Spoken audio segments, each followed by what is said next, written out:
our briquettes of Coir.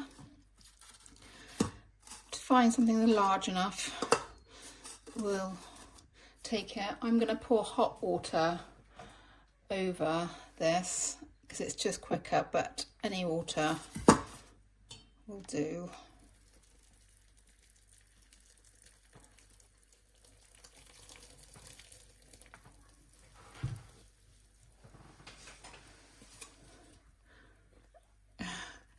It's steaming a little bit there.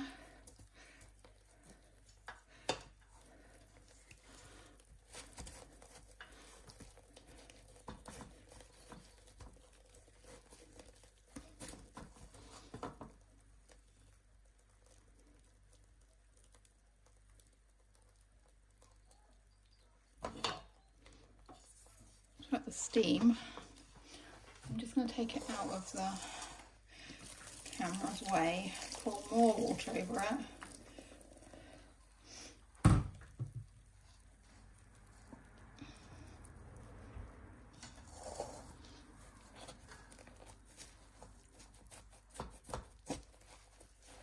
You'll see how much comes from that. You get about 3 litres.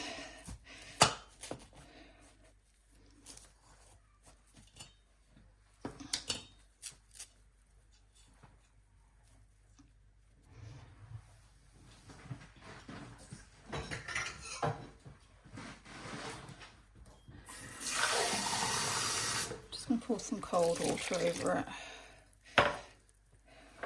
You still see it's moving, still expanding here, all over those.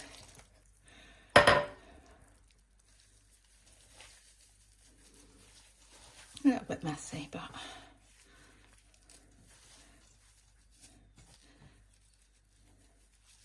once it's all expanded, you can leave it to dry out and keep it in a airtight container. Don't put it in a container whilst it's still wet, because it could go mouldy. Damp in a confined space, it needs air, so it needs to dry out. But that's loads there. I've put that it sort of does about 20 trays of microgreens, probably get more actually out of it. So there you go, that's the briquettes of Coir.